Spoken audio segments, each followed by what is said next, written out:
Hello friends, competitors academy channel पर आप सभी का स्वागत है। दोस्तों, आज की वीडियो बहुत इम्पोर्टेंट है और जो हमने सीरीज़ स्टार्ट की है आरएस मेंस एग्ज़ाम को लेकर के कि हम आरएस मेंस के लिए कंप्लीट क्रैश कोर्स जो है अभी आने वाले कुछ दिनों महीनों में जो हम प्रोवाइड करने वाले हैं दोस्तों, उसको लेकर के उसमें ये सेकंड वीडियो है दोस्तों। और यहाँ पे आज जो वीडियो में हम देखेंगे वो है आरएस मेंस 2013, 2016 और 2018 के जो पेपर थे, जो मेंस के पेपर थे, उनका एनालिसिस देखेंगे ताकि हमको पता चले कि आरएस मेंस जो एग्ज़ाम अभी 2021 हो रहा है उसके लिए आप कितने अच्छे से बेटर तरीके से स्मार्ट वे में स्टडी करें। तो दोस्तों, उसमें हम जो शुरुआत कर रहे हैं आज की इस वीडियो में हम पेपर 1 जो होगा उसका हिस्ट्री का सेक्शन जो होता है, जो कि यूनिट 1 होती है, जिसके बारे में हम दोस्तों पिछली वीडियो में भी बात कर रहे थे। तो हम आज बात करेंगे हिस्ट्री के सेक्शन यूनिट 1 के बारे में। और जितने ये जो पीछे के ये जो पेपर 2013 का पेपर है, 2016 और 2018 का पेपर है, उसको सिलेबस के साथ में लिंक करके हम ये देखेंगे कि पेपर में कहाँ से ज़्यादा क्वेश्चन बनते हैं, ठीक है, ताकि आप उन सेक्शंस को अच्छे से प्रिपेयर करके जाएं। और फाइनली दोस्तों, हम जो टारगेट कर रहे हैं कि जितने भी स्टूडेंट्स अभी यहाँ पे से तैयारी करेंगे कॉम्पिटिटर्स एकेडमी से जुड़ करके अभी इस क्रैश कोर्स में, जो कि फ्री ऑफ कॉस्ट है दोस्तों, कुछ भी चार्जेबल नहीं है, आप बस हमारी वीडियोज़ को देखते रहें और आप बने रहें हमारे साथ। और मेरी कोशिश ये है कि आपके थ्रू जो है एग्ज़ाम में जो पेपर 1, 2, 3 और 4 हैं उसमें आउट ऑफ 200 दोस्तों हम टारगेट करें कि हर स्टूडेंट के 100 मार्क्स आए, जो भी कॉम्पिटिटर्स एकेडमी चैनल पे इन वीडियोस को फॉलो करेंगे, ठीक है। तो दोस्तों, अभी जो है इस वीडियो में हम देखते हैं हिस्ट्री का जो यूनिट 1 होती है, पेपर 1 में हिस्ट्री का जो सेक्शन होता है यूनिट 1 का, उसका एनालिसिस करेंगे और देखते जाएंगे एक एक करके चीज़ों को। तो दोस्तों, ये एनालिसिस इंग्लिश मीडियम के स्टूडेंट्स के लिए अवेलेबल है। तो दोस्तों, इंग्लिश मीडियम के सभी स्टूडेंट्स को जो है दोस्तों इस बारी मतलब काफ़ी फ़ायदा होगा। मैं उम्मीद करता हूँ उनको कोई प्रॉब्लम ना आए पेपर में आंसर राइट करते हुए, आंसर लिखते हुए। तो चलिए दोस्तों, अभी वीडियो शुरू करते हैं, आगे देखते हैं। और दोस्तों, ये मेरा बेसिक इंट्रोडक्शन है। आपको मैंने पिछली वीडियो में भी बताया था कि मैंने एमटेक की हुई है दिल्ली टेक्नोलॉजिकल यूनिवर्सिटी से। ये मेरी प्रीवियस जॉब प्रोफाइल है, ठीक है, ये सब देख लो आप। गेट रैंक है और मैंने काफ़ी रिटर्न एग्ज़ाम लिखे हुए हैं। आरएस का मेंस का भी मैंने पेपर लिखा था और उसके ऊपर ऑलरेडी दोस्तों आरएस एग्ज़ाम 2021 की जो प्लेलिस्ट मैंने बनाई हुई है इसी चैनल पर, उसको जाकर के देखो। उसमें मैंने मेरी गलतियाँ बताई है कि क्यों मेरा फाइनली सिलेक्शन मेंस में नहीं हुआ था, और बहुत सारी चीज़ें हैं। मैंने पहले पेपर 1, पेपर 2 और पेपर 3, 4 के जो है एनालिसिस भी बताए हुए हैं, उनकी बुक लिस्ट भी बताई हुई है। सबके लिंक मैं आई बटन पे दे दूंगा और आपको प्लेलिस्ट का लिंक जो है दोस्तों डिस्क्रिप्शन बॉक्स में भी मिल जाएगा, तो वहां से जाकर के भी आप देख सकते हो। उस प्लेलिस्ट को फॉलो करो। अभी जो हम ये जो सीरीज चला रहे हैं क्रैश कोर्स की, तो उसके लिए जो मैंने प्लेलिस्ट बनाई है वो है आरएस मेंस एग्जाम 2021, ठीक है। तो आप इन प्लेलिस्ट के साथ में जुड़ जाइए और मैं वीडियो के एंड में भी इन प्लेलिस्ट को प्रोवाइड कर दूंगा ताकि आपके लिए आसानी हो, ठीक है। तो दोस्तों, मैंने काफ़ी यूपीएससी एग्ज़ाम भी दिए हुए हैं, तो काफ़ी अच्छा एक्सपीरियंस है मुझे गवर्नमेंट एग्जाम्स की प्रिपरेशन का। अब देखो यहाँ पे जो इम्पोर्टेंट टॉपिक्स हैं दोस्तों मेंस एग्ज़ाम के लिए, वो मैं बताने वाला हूँ आज की इस वीडियो में पेपर 1 के यूनिट 1 के लिए, ठीक है। पेपर 1 की यूनिट 1 के लिए ये सब टॉपिक्स जो है मैंने शॉर्ट लिस्ट किए हैं दोस्तों।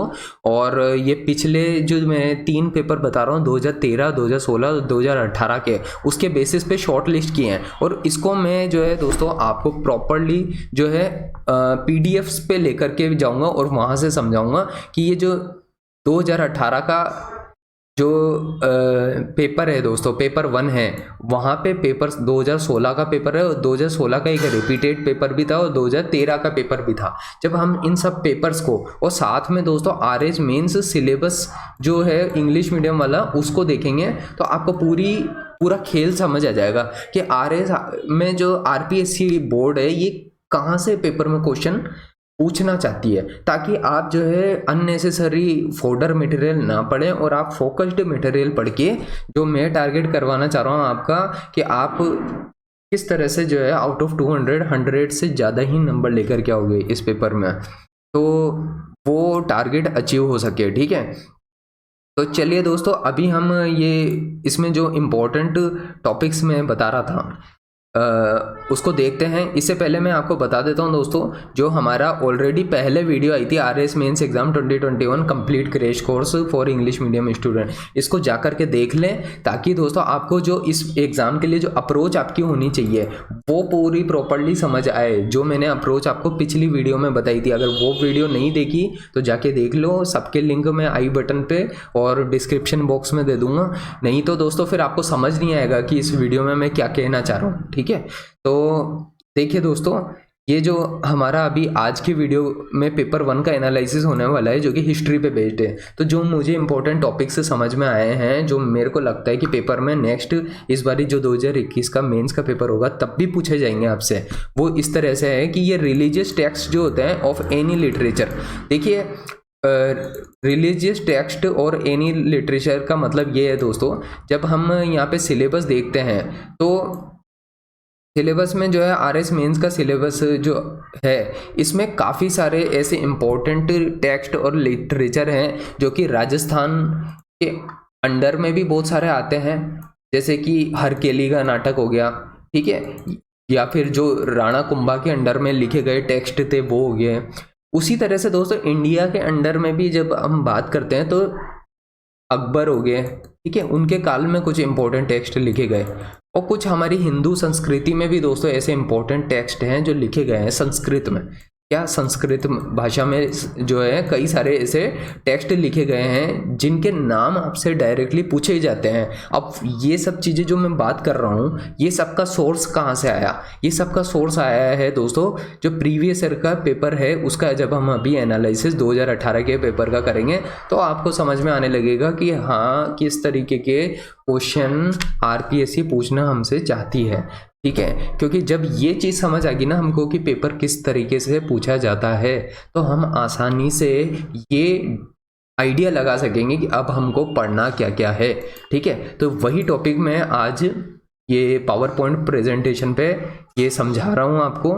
तो ये देखिए, रिलीजियस टेक्स्ट ध्यान रखना है आपको डिफरेंट लिटरेचर के, और इसके लिए देखो हम पेपर पे भी चलते हैं। ठीक है, 2018 का ये पेपर 1 है। तो हम थोड़ा नीचे आते हैं तो आपको समझ आएगा जब आप पेपर का एनालिसिस करोगे। तो ये प्रस्थान त्रयी करके जो है, ये प्रस्थान त्रयी आता है। ठीक है, तो ये सेक्रेड टेक्स्ट हैं, 3 सेक्रेड टेक्स्ट है एंशिएंट इंडिया के। तो ये आपसे क्वेश्चन पूछा गया है। तो एंशिएंट इंडिया में कुछ इंपॉर्टेंट जो टेक्स्ट हैं इनको आपको अच्छे से पढ़ना है। तो इसमें जो है भगवत गीता के बारे में होता है और वेद के बारे में होता है, उससे रिलेटेड होता है प्रस्थान त्रयी। ठीक है, बहुत लोगों को उस टाइम पे नहीं आया था, मेरे को भी इस क्वेश्चन का आंसर पहले तो नहीं पता था, लेकिन अभी जब मैंने रिसर्च की तब पता चला कि क्वेश्चन किस तरह से पूछे जा रहे हैं आरएस में। ठीक है, अब अर्जुना पेनेंस पे जो है 2018 का अभी मैं पेपर ले रहा हूँ दोस्तों, ये ध्यान रखिए। और आपको एट द एंड मैं पावर पॉइंट प्रेजेंटेशन पे भी बताऊंगा कि किस तरह से मैंने शॉर्ट लिस्ट कर रखे हैं टॉपिक्स। तो आप भी उस तरीके से पढ़ाई करेंगे तो आपके लिए आसानी हो जाएगी। आप इस वीडियो को देखते रहिए एंड तक, नहीं तो बहुत कुछ मिस कर जाओगे यहाँ पे, ये बात ध्यान रखना। ठीक है, अर्जुना पेनेंस है, अर्जुना पेनेंस। अब देखिए, ये कुछ हद तक आप कह सकते हो कि ये उस वक्त पे क्या है, प्रधानमंत्री मोदी जी के चाइना के जो राष्ट्रपति हैं उनके साथ में विजिट हो रही थी। तो अर्जुना पेनेंस स्कल्पचर पे क्वेश्चन इसलिए आया। ठीक है, एक पक्ष हो सकता है कहने को, लेकिन दोस्तों ये जो है ना अपने आर्ट एंड कल्चर में भी काफ़ी इंपॉर्टेंट भूमिका थी, इस वजह से भी अर्जुना पेनेंस पे क्वेश्चन आना लाजमी है, बनता भी है। ठीक है, ये सब आपको कहाँ मिलेगा? नितिन सिंघानिया की किताब है। ठीक है, नितिन सिंघानिया की किताब है, वहाँ पे मिलेगा आपको ये अच्छे से। ठीक है, और बाकी जो है दोस्तों, इस साल अगर क्वेश्चन पूछना हो तो इससे आपको क्या बात समझ आती है ये भी समझे आप। अर्जुना पेनेंस पे क्वेश्चन आया तो ये इंडियन आर्ट एंड कल्चर पे क्वेश्चन है, इंडियन आर्ट एंड कल्चर पे। और प्रस्थान त्रयी जो है हिंदू संस्कृति से रिलेटेड एंशिएंट इंडिया का एक सेक्रेड टेक्स्ट है।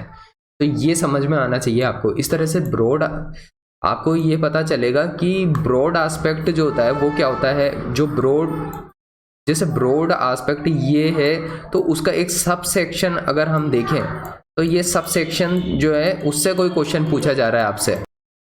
अब देखो दोस्तों, यहाँ पे जो है विश्व वल्लभ पे क्वेश्चन आया था पिछले 2018 के पेपर में, विश्व वल्लभ। अब ये विश्व वल्लभ जो है बहुत कम लोगों को पता होगा विश्व वल्लभ के बारे में। इनका संबंध जो है ना महाराणा प्रताप के काल में एक इम्पोर्टेंट दरबारी थे। क्या थे? दरबारी।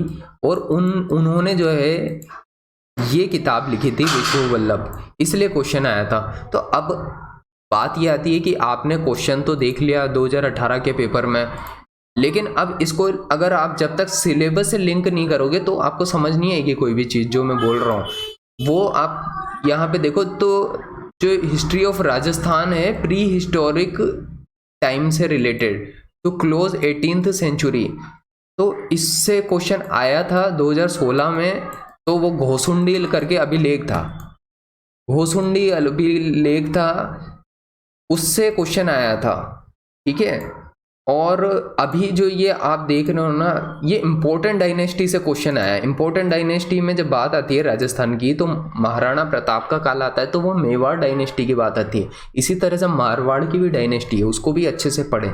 तो इन डायनेस्टीज के अंडर में जो है इम्पोर्टेंट जो टेक्स्ट है दोस्तों, वो टेक्स्ट लिटरेचर वो पता होने चाहिए। उनके जो दरबारी थे वो पता होने चाहिए आपको, उनका वर्णन भी होना चाहिए, और दरबारियों ने क्या काम करवाए वो भी पता होने चाहिए आपको, क्योंकि इस तरह से क्वेश्चन होता है। इनके काल में हुई आर्ट एंड कल्चर में जो भी कुछ योगदान था आर्ट एंड कल्चर में, पेंटिंग में, वो योगदान आपको पता होना चाहिए। इस तरह से क्वेश्चन बनते हैं। अब देखिए, एक जो स्पेसिफिकली टॉपिक दिया हुआ है वो है एडमिनिस्ट्रेशन एंड रेवेन्यू सिस्टम।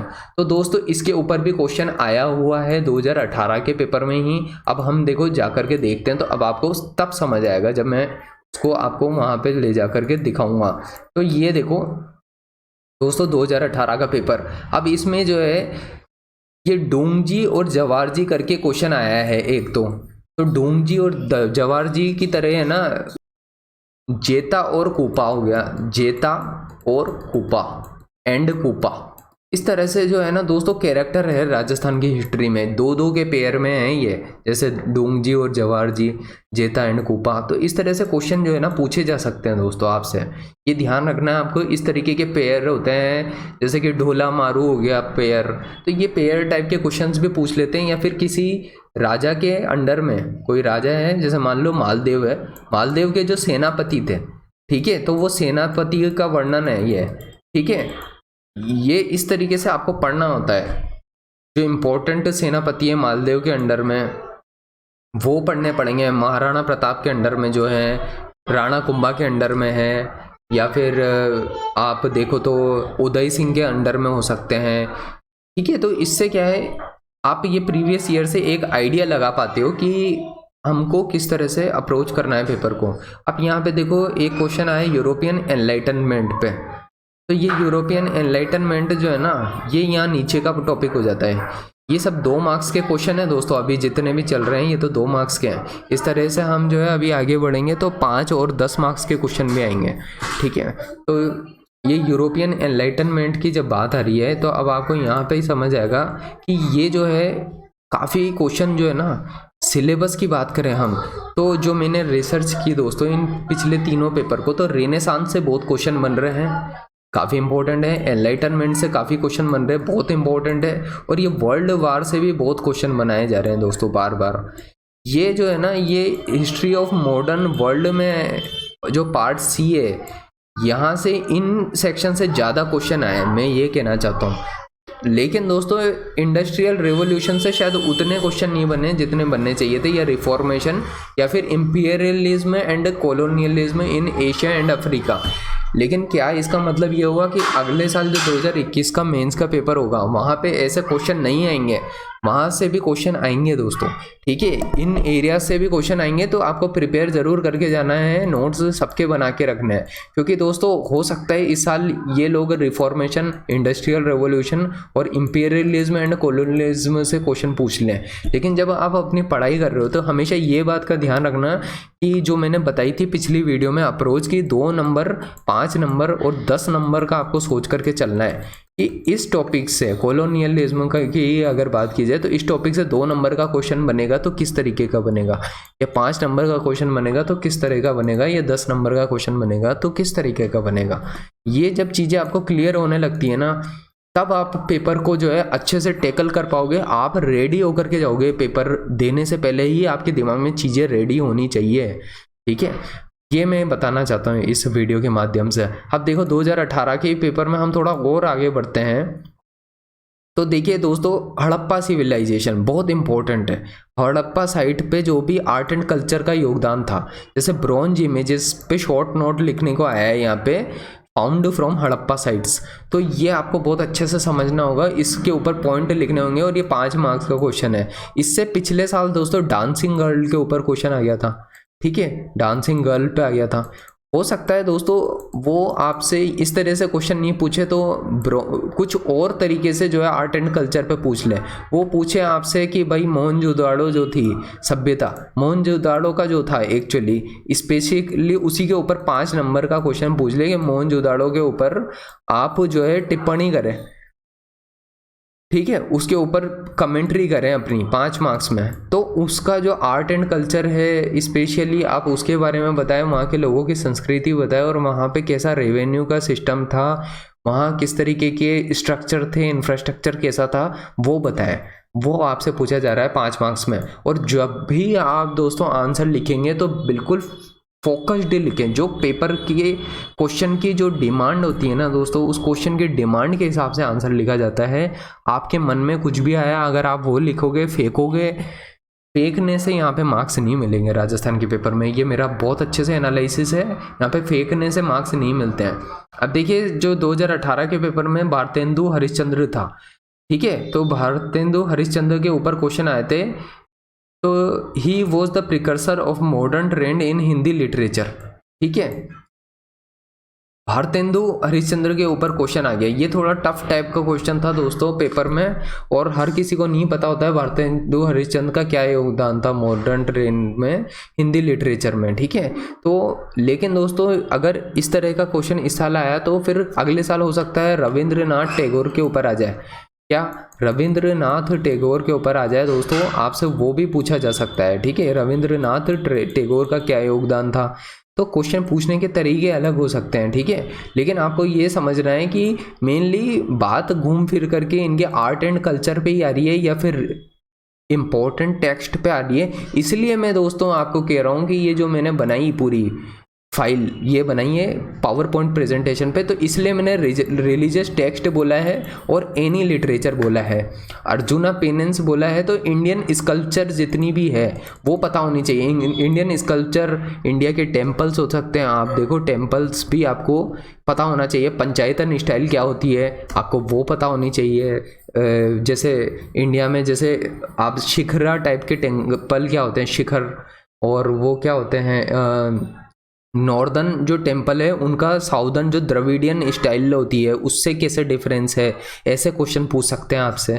तो क्वेश्चन पूछने के तरीके दोस्तों इस तरह से होते हैं आपको जब आप पढ़ाई करते हो, ठीक है। तो ये सब का सोर्स क्या है, तो मैं बार बार कह रहा हूँ सोर्स, इम्पोर्टेंट सोर्स यही पेपर है। अभी तो मैं 2018 के पेपर की बात कर रहा हूँ, अभी मैं 2016 और 2013 के पेपर में भी आऊँगा, तब तक मैं आपकी क्लैरिटी दिमाग की और शार्प हो जाएगी, ठीक है। तो अब भारतेंदु से आगे बढ़ते हैं हम। देखो राजस्थान से आया मोलेला आर्टिस्ट के बारे में, in preparing the terracotta objects, ठीक है। तो दोस्तों इसके पीछे जो क्वेश्चन आने के पीछे रीज़न होता है, कई बार ये भी होता है कि किसी आर्ट को जीआई टैग मिला हुआ है, ठीक है, ये भी रीज़न हो सकता है कि वो न्यूज़ में था, ठीक है, न्यूज़ में भी हो सकता है। तो ये कुछ वजह होती हैं जो बेसिक से क्वेश्चन आते हैं उसके पीछे, ठीक है।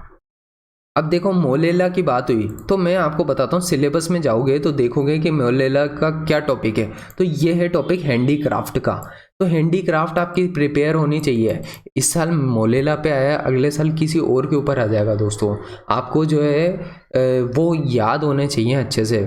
इतना तो पता होना चाहिए कि आपके सामने 5 नंबर का आ जाए क्वेश्चन तो आप लिख सको, क्योंकि अगर 5 नंबर के लिए अगर आप रेडी होकर के भी जाते हो तो 2 नंबर का ऑटोमेटिकली आप कुछ ना कुछ अच्छा सा लिख के आ जाओगे, ठीक है। अब इसके अलावा मैं सिलेबस में बात करूं दोस्तों यहाँ पे, तो आपसे जो है इस साल पेपर में जो है क्वेश्चन क्या बन सकता है। देखिए दोस्तों, तैयार आपको हर टॉपिक करके जाना है सिलेबस का, लेकिन जो है आपको उस सिलेबस के टॉपिक के अंदर भी इंपॉर्टेंट सेक्शन को तैयार करके जाना है। जैसे राजस्थान के आर्किटेक्चर की बात हो रही है, तो आर्किटेक्चर में फोर्ट आ जाते हैं, फोर्ट आर्किटेक्चर आ जाती है, विजय स्तंभ आ जाता है। ये सब जो है ना दोस्तों, मैं नाम ले रहा हूँ, इस तरह से आप जब अपनी पढ़ाई कर रहे होंगे और हम धीरे धीरे आगे बढ़ेंगे इस सीरीज़ में, तो आपको चीज़ें और गहराई से और बेहतर से समझ में आने लगेगी। राजस्थान के फेयर्स, फेस्टिवल्स, फोक म्यूजिक और folk dance, performing and fine arts पता होनी चाहिए। राजस्थान की पेंटिंग पता होनी चाहिए। Important works of Rajasthan literature, dialects of Rajasthan, ये सब रटे हुए होने चाहिए आपको। कल को आपको 2 मार्क्स में ये क्वेश्चन पूछ रहे होंगे, तो उस वक्त पे क्या है कि दोस्तों बहुत इंपॉर्टेंस होती है पेपर में एज लेने के लिए। ये 2 मार्क्स वाले ना हल्के में नहीं छोड़ने हैं। अच्छी प्रिपरेशन करके गए हैं आप, तो आपके ये 2-2 मार्क्स जुड़ते जुड़ते जो है ना, आप 100 का बेंचमार्क जो है आराम से पेपर में बढ़िया क्रॉस करोगे। 100 मार्क्स तो आपको लाने हैं, और 100 मार्क्स लाने के लिए आपको दोस्तों ये 200 नंबर का पेपर अटेम्प्ट करना है, ठीक है। अगर पेपर ही 200 नंबर का अटेम्प्ट नहीं हुआ तो 100 मार्क्स नहीं आएंगे। और मैं यही चाह रहा हूँ कि पेपर में क्वेश्चन छूटे ना आपके, और आप जो सारे ही क्वेश्चन अटेम्प्ट करके आ सको, इतने रेडी हो जाओ आप। कम से कम 180 से ज़्यादा तो आप दोस्तों नंबर का पेपर को अटेम्प्ट करके ही आओ, तभी जाकर के 100 नंबर क्रॉस होंगे। और यही मैं चाहता हूँ कि आपका लक्ष्य होना चाहिए कि 100 नंबर आपके आने ही चाहिए, ठीक है। अब देखो दोस्तों, हम वापस से पेपर पे चलते हैं, थोड़ा और आगे बढ़ते हैं कि और किस तरीके के क्वेश्चन है। इस साल जैसे मोलेला पे आया था ना, अगले साल हो सकता है कि राजस्थान की कोई 2 GI टैग बताओ, GI टैग वाले जो भी हैंडीक्राफ्ट है उसके बारे में बताओ। ऐसे भी क्वेश्चन आ सकते हैं। हो सकता है राजस्थान में स्पेशली आपसे पूछ ले कि कोटा राजस्थान से जो है कौन सी ऐसी हैंडीक्राफ्ट है जिसको जो है इंडिया में GI टैग का रिकॉग्निशन मिला हुआ है।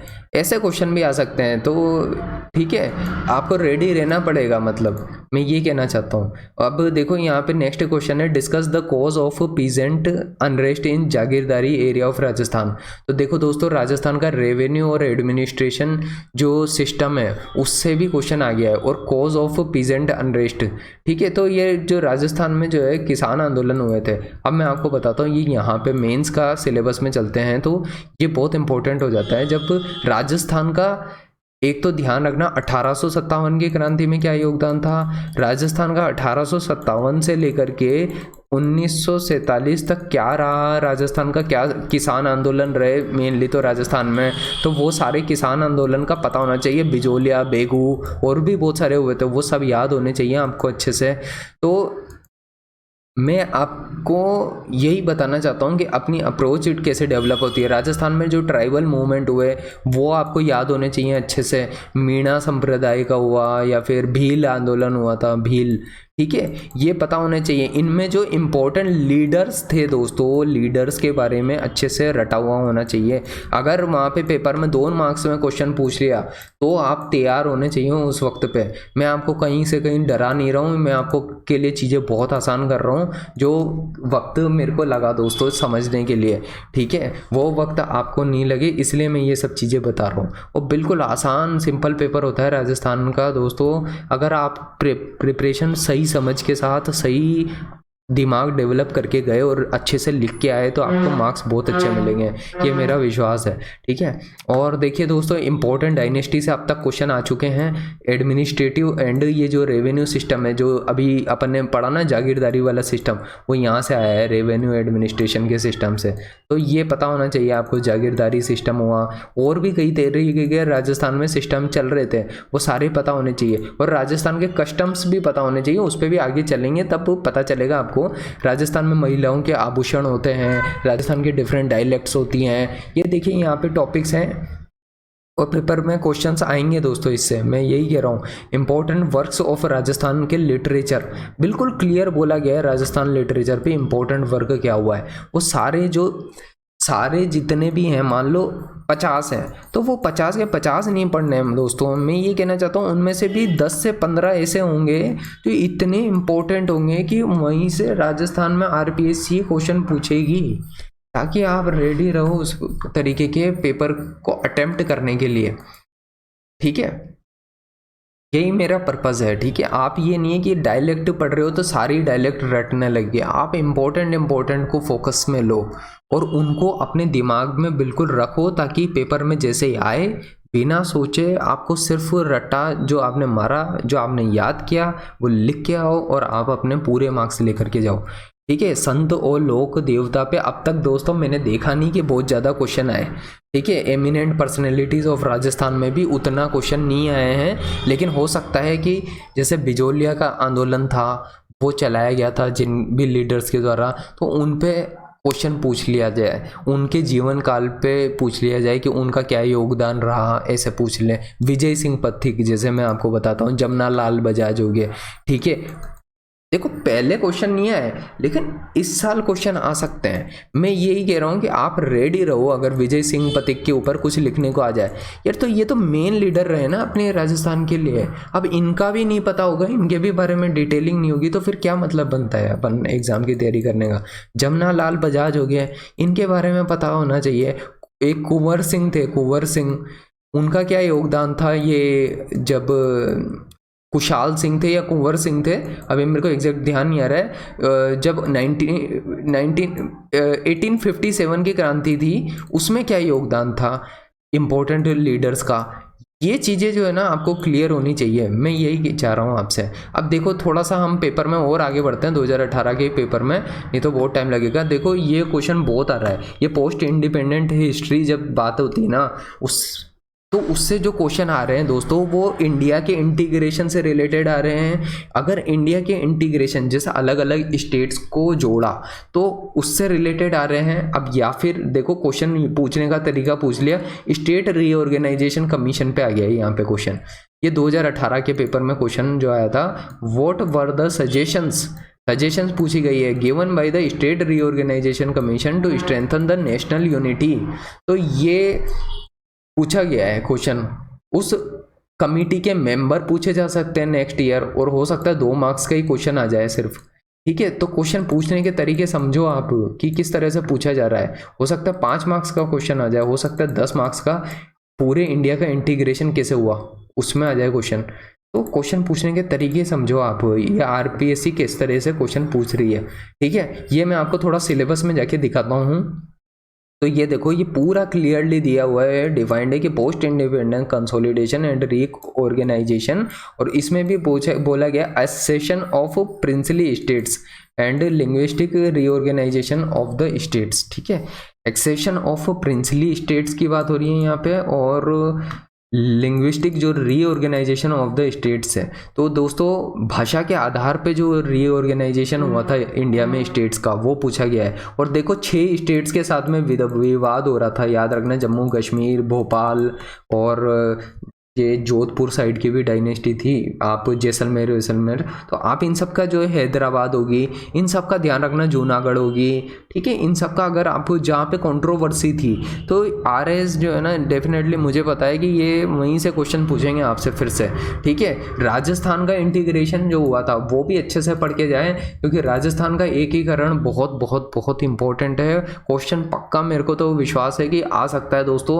वो क्वेश्चन किस फॉर्मेट में आएगा ये मैं नहीं कह सकता कि 2 नंबर में आएगा, 5 नंबर में आएगा, 10 नंबर में आएगा, लेकिन अगर आपको 10 नंबर के हिसाब से प्रिपेयर होगा तो आप 2 नंबर और 5 नंबर के हिसाब से तो ऑटोमेटिकली लिख के आ जाओगे। और जब लिख के आते हो ना तो एक डायग्राम भी ऐसे राजस्थान का बना के आया करो, ठीक है। फिर बताया करो कि इस तरह से कुछ इंटीग्रेशन हुआ था, ठीक है। तो उससे क्या है ना एक इंप्रेशन बहुत अच्छा जाता है। या फिर इंडिया का जो है मैप बनाओगे आप, ठीक है, कि इंडिया का इंटीग्रेशन हुआ था तो उसमें इस तरह से कोई छोटा सा मैप बना दिया, इधर से कुछ अलग तरीके से बना दिया, या फिर कुछ डायग्राम होता है ना, तो मार्क्स मिलने में और ज़्यादा आसानी हो जाती है, ठीक है। ये मैं बता रहा हूँ, ये टॉपर्स की अप्रोच होती है ये डायग्राम बनाने की। हम ऑर्डिनरी स्टूडेंट्स जो होते हैं एवरेज तौर पे क्या है, ये डायग्राम वायग्राम छोड़ आते हैं, हाईलाइट करना एग्जाम में, हाईलाइट करना ये भूल जाते हैं, हाईलाइट, ठीक है। तो ये बहुत इंपॉर्टेंट चीज़ें होती हैं। अभी आप जाकर के जो है ना, जो हमारे टॉपर रही थी मुक्ता राव की वीडियोस देखो, अभी यूट्यूब पर अवेलेबल है। मैं यही चाहता हूँ आप एग्जाम में सफल हो, इसलिए मैं कह रहा हूँ ये मुक्ता राव की वीडियोस को जाकर के देखो, उन्होंने किस तरह से आंसर राइट किए हैं, उन्होंने क्या किया है, क्या अप्रोच रही है उनकी। अगर आप ये सब चीज़ें सीखोगे तभी जाकर के मैं ये मानता हूँ कि आप बहुत बेहतर से पेपर में, मैं कह रहा हूँ कि आप आप RAS अफसर ही बन के रहोगे। जो शुरू की 10-15 पोस्ट है ना दोस्तों, आपकी नज़र चिड़िया की आँख की तरह उन पे होनी चाहिए, ना कि दोस्तों इनके ऊपर ये पीछे पीछे की पोस्ट। वो भी ठीक है, वो भी अच्छी है, मैं नहीं कह रहा हूँ कि वो बुरी है, लेकिन जो टॉप की 25-50 पोस्ट है ना दोस्तों, अकाउंट सर्विसेज, रेवेन्यू सर्विसेज और ये अपने RAS एडमिनिस्ट्रेशन की सर्विसेज, इस पे फोकस होना चाहिए अपना। यही मैं कहना चाहता हूँ, ठीक है।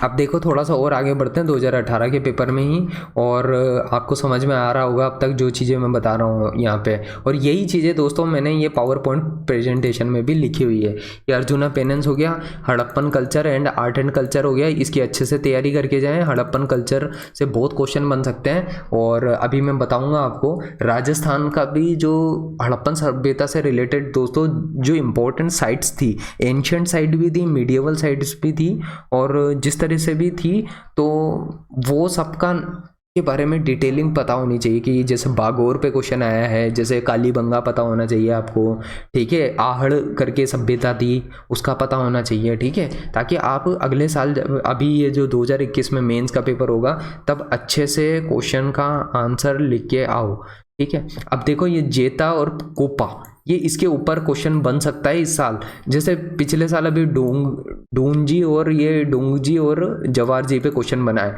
तो ये जो राजस्थान मॉडर्न हिस्ट्री में जब बात करते हैं हम, तो देखो राजस्थान की भी मॉडर्न हिस्ट्री है, ये ध्यान रखो, राजस्थान की भी एंशियंट हिस्ट्री है, राजस्थान की भी मीडिएवल हिस्ट्री है। तो ये सारा कुछ आपको समझना होगा कि राजस्थान किस तरह से कंटेम्प्रेरी तौर पे जो है इंडिया के साथ में चल रहा है, ये चीज़ों समझनी पड़ेगी, और किस तरह से हमारे राजस्थान के लीडर्स का योगदान रहा है। अभी art and culture of Rajasthani dynasty वो अच्छे से पढ़ो, इनका रेवेन्यू सिस्टम पढ़ो, इनका एडमिनिस्ट्रेशन सिस्टम भी अच्छे से पढ़ो। और इसमें इनका पढ़ने का मतलब ये नहीं है कि राजस्थान की सारी ही डायनेस्टियाँ पढ़ने लगी है। देखो मेन डायनेस्टी पे ध्यान रखो, मेवाड़ मारवाड़ हो गया, और ये जालोर के किंग हो गए, थोड़ा सा ये रणथंभौर वाली साइड के हो गए, थोड़ा इस तरीके से आपको पढ़ना पड़ेगा। मेन जो मानसिंह हो गया, ठीक है, इनके ऊपर ध्यान रखो। मानसिंह इसमें आ जाता, आमेर के जो राजा थे ना उन पे ध्यान रखो, और उनमें भी उन विशेष राजाओं पे ध्यान रखो जिन्होंने कुछ कंट्रीब्यूट किया, जिन्होंने कुछ बड़ा काम किया। ऐसे छोटे मोटे राजाओं पे ज़्यादा वैल्यू मत दो उनको, उससे कोई मतलब नहीं पड़ता है, ठीक है। अभी देखो एनलाइटनमेंट पे मैंने जैसा कि पहले भी बोला क्वेश्चन बहुत बने हैं, तो एनलाइटनमेंट पे ध्यान रखो। ये बहुत आसान सेक्शन है, बहुत कम पढ़ के आपका काम हो जाएगा, ठीक है। Persons in modern history and their role, Bharatendu Harishchandra पे आया है जैसे, तो ये बिल्कुल पर्सन से जो थे उसके ऊपर आया है। तो जो पर्सन रहे हैं ना, आर्ट एंड कल्चर में भी हो सकते हैं, लिटरेचर लिखा हो तो वो भी हो सकते हैं, लिटरेचर नहीं लिखा हो तो भी मॉडर्न हिस्ट्री में वैसे भी योगदान हो सकता है। जैसे लाला लाजपत राय, बाल गंगाधर तिलक हो गए, महात्मा गांधी पे तो क्वेश्चन आ ही जा रहा है हर साल, तो इनके ऊपर ध्यान रखो। हो सकता है BR अम्बेडकर पे आ जाए नेक्स्ट ईयर, BR अम्बेडकर पे नहीं आया तो दोस्तों जवाहरलाल नेहरू पे आ सकता है, सुभाष चंद्र बोस पे आ सकता है। इन मेन लीडर पे ध्यान रखो। जब हम जैसे अभी और पढ़ेंगे, देखो जैसे ये मैंने अभी ये देखा को, इसके भी बारे में बताया था, Rajasthani sculpture and art and craft Molela, तो मोलेला पे आया था, तो GI टैग पे आ सकता है, औरों पे भी क्वेश्चन आ सकता है। जितने भी हैंडीक्राफ्ट्स हैं उस पर ध्यान रखो, जो न्यूज़ में चल रहा हो उस पे विशेष तौर पे ध्यान रखो। और किसी चीज़ को लेकर के अगर राजस्थान गवर्नमेंट कुछ खास स्पेसिफिक कर रही हो ना, तो उस पे और ज़्यादा ध्यान रखो, क्योंकि क्या है ना, ये राजस्थान की गवर्नमेंट अभी क्या कर रही है ये भी कई बार ये मैटर करता है बहुत ज़्यादा। और उससे रिलेटेड डायरेक्ट ऐसे नहीं आएगा करंट अफेयर की फॉर्म में क्वेश्चन, लेकिन वो इनडायरेक्टली क्वेश्चन आएगा बेसिक्स से, ठीक है। तो उसका ध्यान रखो। जागीरदारी areas, revenue and administration system in Rajasthan पे ध्यान रखो। देखो और भी टॉपिक्स मैंने सेलेक्ट किए हैं, ये देखो सोशियो रिलीजियस मूवमेंट जो है, अभी जैसे जैसे हम आगे बढ़ेंगे तो ये भी पता चलेंगे आपको नेक्स्ट, हम जब एनालिसिस में फर्दर आगे बढ़ेंगे 2018, 2016 और 13 के पेपर में, तो आपको पता चलेगा ये भी बहुत इंपॉर्टेंट टॉपिक है। जैसे सोशियो रिलीजियस मूवमेंट, राजा राम मोहन रॉय हो गया, दयानंद सरस्वती, थियोसॉफिकल सोसाइटी, और भी बहुत सारे लीडर हैं ऐसे, ठीक है। जो इंपॉर्टेंट है उसको खुद शॉर्ट लिस्ट करो, हम भी पढ़ाएंगे अपनी तरफ से, जितनी मेरी कोशिश हो सकती है दोस्तों मैं अपनी तरफ से कंट्रीब्यूट करने की कोशिश करूँगा। लेकिन दोस्तों अल्टीमेट मेहनत आपको करनी है। मैं कोई कोचिंग इंस्टीट्यूट की तरह नहीं पढ़ा रहा हूँ जहाँ पे 10 बंदे अलग अलग आकर के विशेष फील्ड के पढ़ा रहे हों, और हिस्ट्री अलग कोई पढ़ा रहा है, पोस्ट मॉडर्न हिस्ट्री जो है वो कोई अलग पढ़ा रहा है, मॉडर्न हिस्ट्री कोई और पढ़ा रहा है। या वर्ल्ड हिस्ट्री कोई और पढ़ा रहा है, वो स्पेशल लोग हैं, ठीक है। मैं जो है आपको बता रहा हूँ एग्ज़ाम कैसे क्रैक करना है। मेरा पर्पज़ ये है आपसे एग्ज़ाम क्रैक करवाना। मैं एक जनरलिस्ट पर्सन हूँ, ठीक है। मेरे को सबके बारे में नॉलेज है, इसलिए मैं जो है आपको इस तरह से चीज़ें बता पा रहा हूँ कि मैंने कैसे एग्ज़ाम क्रैक किए हैं। मैं चाहता हूँ आप लोग भी क्रैक करो ये एग्ज़ाम। अब देखो यहाँ पे reorganisation of states Rajasthan and India मैंने अभी बताया आपको, ठीक है, थोड़ी देर पहले ही बोला था, ठीक है। तो ये भी टॉपिक मैंने इंक्लूड किया है। अब देखो ये रिनेसांस पे क्वेश्चन आता है, ये रिनेसांस, अब इंडियन रिनेसांस भी हो सकता है, वर्ल्ड के लेवल पे रिनेसांस भी हो सकता है। अब राजस्थान में तो रिनेसांस का कोई खास बहुत रहा नहीं है, बट इंडिया और वर्ल्ड के लेवल पे बहुत ज़्यादा है रिनेसांस की भूमिका, तो उसको अच्छे से पढ़ें आप। रिनेसांस के अलावा रिफॉर्मेशन भी पढ़ें। क्वेश्चन पहले तो नहीं पूछा गया है दोस्तों, इस साल हो सकता है आ जाए, तो छोड़ के कुछ भी नहीं जाना है। कुछ भी छोड़ा यूँ मान लो आपने अपना खुद का नुकसान कर लिया, चाहे 2 नंबर का हो, चाहे 5 नंबर का हो, चाहे 10 नंबर का हो, नुकसान आपका ही होगा, आपने कुछ भी छोड़ा तो। ये बात ध्यान रखना, ये मेरे एक्सपीरियंस से बोल रहा हूँ मैं। अब देखो रिनेसांस के बाद में क्वेश्चन आया है कि भाई रेवोल्यूशनरी जो फ्रीडम मूवमेंट हुआ था 20th सेंचुरी में, तो उसकी क्या रूपरेखा थी, मतलब आउटलाइंस क्या थी of the development of revolutionary movement India में जो हुआ था 20th सेंचुरी में, जिसमें भगत सिंह का योगदान था, राजगुरु और जो आज़ाद थे, ठीक है, और बहुत सारे लीडर्स थे, ठीक है। शुरुआत तो देखो ये बाल गंगाधर तिलक और इन सब से हो गई थी, आपको भी पता होना चाहिए। तो ये क्यों हुई रेवोल्यूशनरी एक्टिविटीज़, तो उसके कारण पूछे हैं, तो ये सब आपके रेडी होने चाहिए, ठीक है। तो जो अपनी मॉडर्न हिस्ट्री है उसमें जो लीडर्स थे इम्पोर्टेंट, उनके ऊपर बड़ा फोकस करो, ठीक है। और क्वेश्चन पूछने के तरीके कुछ भी हो सकते हैं दोस्तों, है ना। मैं यही बताना चाह रहा हूँ आपको। ये 13वें क्वेश्चन पे आए हैं। अभी आज हम हिस्ट्री पे ही बात कर रहे हैं पूरी इस वीडियो में, और 2018, 16 और 13 के पेपर में बात करेंगे हम। लेकिन मैं यही कहना चाह रहा हूँ कि आपको जो है इसी तरीके से दूसरे और सब्जेक्ट्स का भी एनालिसिस करना है, चाहे साइंस हो, चाहे आपका एनवायरनमेंट हो, चाहे आपकी ज्योग्राफी हो, चाहे वो राजस्थान की ज्योग्राफी हो, चाहे इंडिया की ज्योग्राफी हो। मैं खुद अपनी तरफ से वीडियोस तो लाऊंगा, लेकिन दोस्तों आपको अपनी तरफ से ज़्यादा बेहतर वर्क करना है। हार्ड वर्क असली में तो आपको ही करना है। अभी देखो, ये देखो, मैंने कहा था कि आर्कियोलॉजिकल साइट्स ऑफ राजस्थान ये इंपॉर्टेंट है, तो ये सारी की सारी आपको याद होनी चाहिए, चाहे बागोर की हो, कालीबंगा, आहड़ की हो, ये सब रेडी होनी चाहिए आपके दिमाग में, है ना। अब देखो अपन आगे बढ़ते हैं, तो ये जैसे ये आया ना, इसी तरीके से इसके आसपास के सेक्शंस भी सारे ध्यान रखना, ठीक है। जो इंडिया की जो इम्पोर्टेंट हड़प्पन साइट्स में आती है ना, उन सब के भी बारे में पता होना चाहिए आपको, वो भी रेडी होना चाहिए आपका, ठीक है। मैं यही कहना चाहता हूँ आपको। अभी वर्ल्ड वार की बात आ रही है यहाँ पे, impacts of world war 2 on international politics. हर साल ये वर्ल्ड वार से कुछ ना कुछ क्वेश्चन पूछते हैं, तो दोस्तों इसको रेडी करके जाओ। इसलिए मैंने जो है ये वर्ल्ड वार का टॉपिक यहाँ पे स्पेशली यहाँ पे ऐड कर रखा है। ये रिनेसांस की भी बात की है और वर्ल्ड वार की भी बात की है, बार बार यहीं से क्वेश्चन आ रहे हैं, ठीक है। इनको तो अच्छे से प्रिपेयर करके ही जाओ। बाकी एरिया इसका मतलब नहीं है कि छोड़ देना है, उनको भी अच्छे से पढ़ के जाओ। मैं यही कहना चाहता हूँ कि आप सिर्फ फोकस होकर के जाओ, अपने आप को स्मार्ट बना के जाओ, ठीक है। भक्ति मूवमेंट इंडिया एंड राजस्थान की बात हो रही है, तो देखो ये बहुत इंपॉर्टेंट है। भक्ति मूवमेंट का इंडिया में बहुत रोल है। जैसे दादू जी पे भी क्वेश्चन आ सकता है, हो सकता है मीराबाई के ऊपर क्वेश्चन आ जाए, तो राजस्थान में भी भक्ति मूवमेंट हुआ था। और इंडिया लेवल पे बात आती है तो दयानंद सरस्वती का नाम आ सकता है, जैसे विवेकानंद के ऊपर क्वेश्चन आ सकता है, ठीक है। तो इस तरह से जो है क्वेश्चन आ सकते हैं, आप ये ध्यान रखना भक्ति मूवमेंट में। और भी बहुत सारे भक्ति मूवमेंट के जो लीडर्स आए थे, तो वो पता होने चाहिए आपको। अब थोड़ा हम और आगे बढ़ते हैं इसमें, तो आपको ये समझ आ रहा है। ये तो हमने अब तक यूनिट 1 जो कि हिस्ट्री की थी दोस्तों, उसकी पूरी बात की कंप्लीट, जिसमें 10 नंबर के भी क्वेश्चन आ गए, 5 के भी आ गए, 2 के भी आ गए। अब हम 2016 के पेपर से शुरुआत करते हैं, ठीक है। 2016 के अगर पेपर को देखें हम दोस्तों, तो 2016 के पेपर में देखो घोसुंडी इंस्क्रिप्शन पे क्वेश्चन आया है, तो ये राजस्थान के आर्ट एंड कल्चर में इंपॉर्टेंट हो जाता है, ठीक है। तो ये पता होना चाहिए किस राजा के काल में बनाया गया था, क्यों बनाया गया था, कौन से ईयर में बनाया गया था, इसमें क्या लिखा हुआ है, किसके द्वारा लिखवाया गया था, ये पता होना चाहिए इस तरीके से क्वेश्चन में, ठीक है। और इसके अलावा घोसुंडी के अलावा अब आगे बढ़ते हैं हम। घोसुंडी के अलावा दूसरे जो अभिलेख थे वो भी याद होने चाहिए, इसका मतलब ये है। तो ये एक अलार्मिंग होनी चाहिए आपके दिमाग में, अलार्म बज जाना चाहिए कि भाई फिर दूसरे जो इम्पोर्टेंट इंस्क्रिप्शन है उनके भी बारे में आप रेडी करके जाएं। देखो, 2 एथिस्टिक रिलीजियस सेक्ट्स के बारे में उनके नाम पूछे गए हैं। अथिस्टिक का मतलब जो कि ईश्वर में विश्वास नहीं करते हैं, तो अनईश्वरवादी, ठीक है, मतलब जो ईश्वर में विश्वास नहीं करते हैं, other than Buddhism and Jainism. तो दोस्तों जैसे कि इसमें जो है लोकायत आता है, लोकायत होता है एक तो, और दूसरा आंसर होगा इसका कौन सा, चारवाक करके जो है वो 2 हैं, ठीक है। ये ध्यान रखो, आप चारवाक और लोकायत के बारे में आपको पता होना चाहिए।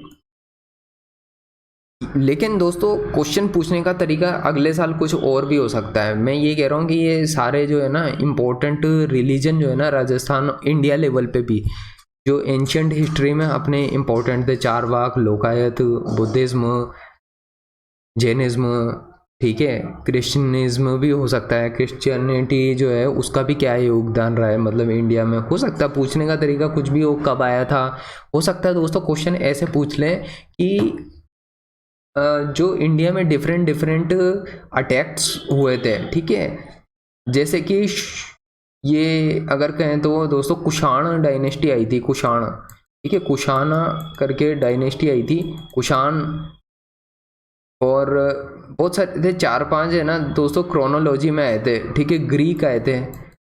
तो इन सब का क्या क्रम था वो पूछ सकते हैं, इन सब के द्वारा इंडिया में क्या योगदान दिया गया, आर्ट एंड कल्चर में स्पेशली बहुत ज़्यादा फोकस होता है इन पेपर्स में, आर्ट एंड कल्चर में क्या योगदान रहा है वो पूछ सकते हैं आपसे, ठीक है। तो आप इन सब चीज़ों पे ध्यान रखें। अब देखो आगे मैं थोड़ा सा बढ़ता हूँ इसमें, ये पेपर 2016 का चल रहा है, पेपर 1 ही चल रहा है, और हम उसमें भी यूनिट 1 जो हिस्ट्री की है उसको लेकर के चल रहे हैं। देखो, mention any 2 Persian works written during the reign of Akbar.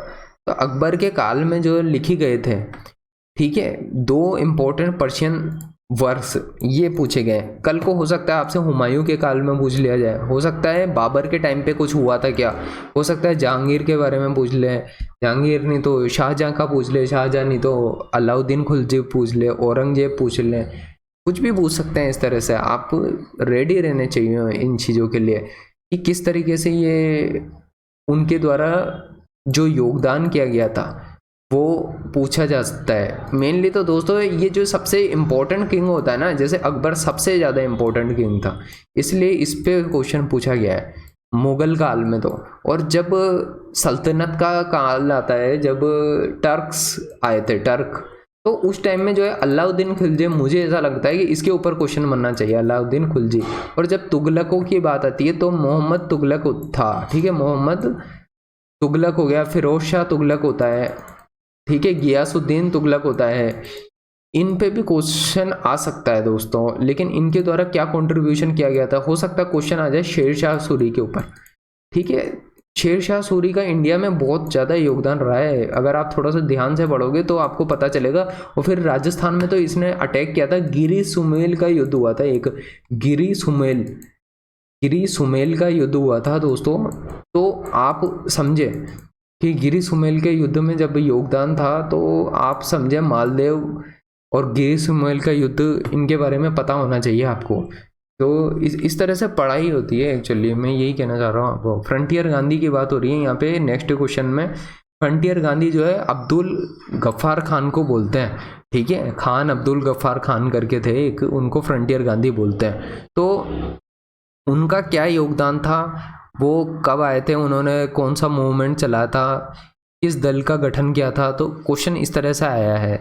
तो दोस्तों ये जो है नॉर्थ वेस्ट फ्रंटियर कॉरिडोर से बिलोंग करते थे, जो कि आज के टाइम पे पाकिस्तान का पार्ट है। और आपको जो है इसमें इस तरह से ही लिखना होगा कि इनके द्वारा रेड शर्ट मूवमेंट चलाया गया था, और बहुत सारी ऐसी चीज़ें थी जो इन्होंने की थी, और इनका क्या योगदान था वो बताना होगा आपको। जब ये रेड शर्ट मूवमेंट इन्होंने सिविल डिसोबीडियंस मूवमेंट के टाइम पे चलाए थे ये सब, तो इन चीज़ों को रेडी रखना पड़ेगा आपको, ठीक है। तो मॉडर्न हिस्ट्री में और भी कई किरदार थे दोस्तों, सिर्फ ऐसा नहीं है कि ये फ्रंटियर गांधी पे ही थे, और भी थे।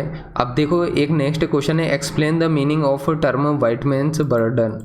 दोस्तों ऐसे क्वेश्चन अगर आते हैं तो ठीक है, नहीं आते हैं आपको तो छोड़ दो दोस्तों, आप कुछ भी फेक किया हो उससे तो कुछ होने वाला है नहीं।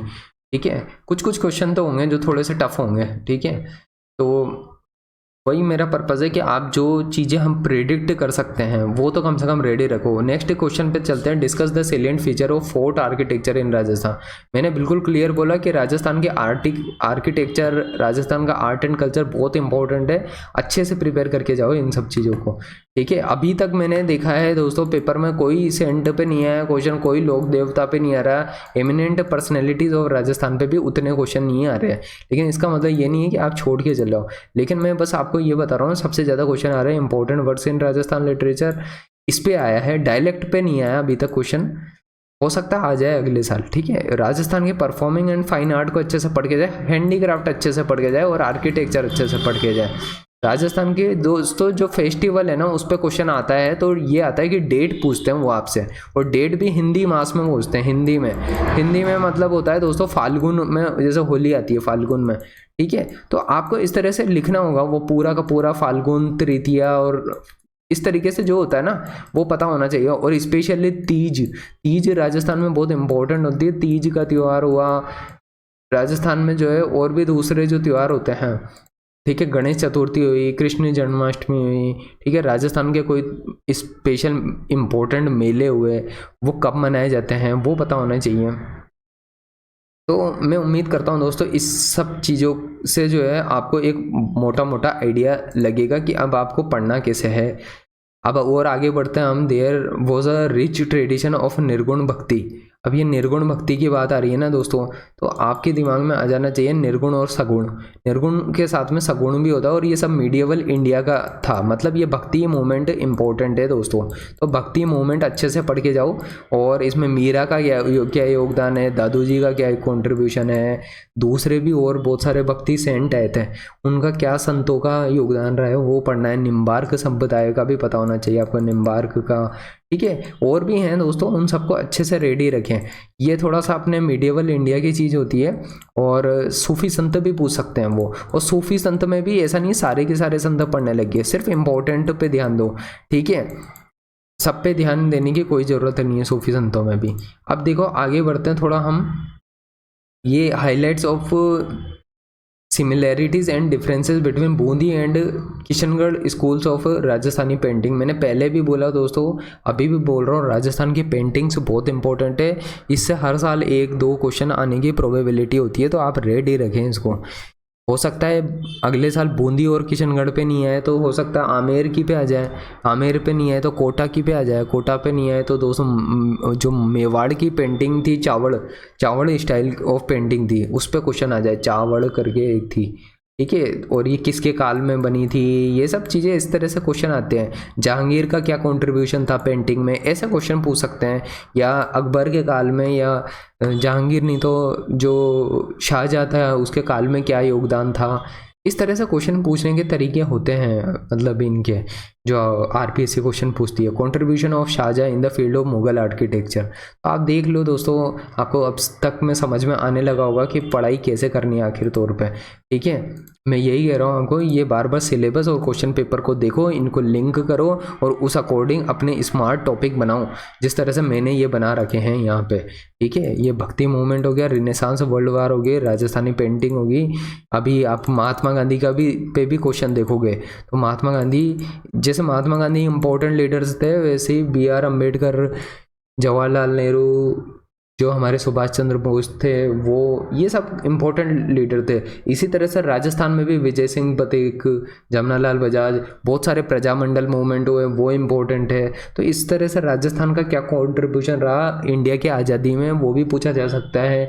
1857 क्रांति में क्या कॉन्ट्रीब्यूशन था, राजस्थान के किसान आंदोलन क्या थे, ये अच्छे से पढ़ के जाओ। 1857 के में जो है दोस्तों कौन इंपॉर्टेंट लीडर्स थे, उन सब की भी लिस्ट से अच्छे से याद होने चाहिए आपको, ठीक है। अब देखो post independence specially India integration की बात हो रही है, ठीक है। पोस्ट इंडिपेंडेंस की बात हो रही है, स्पेशली इंडिया के इंटीग्रेशन।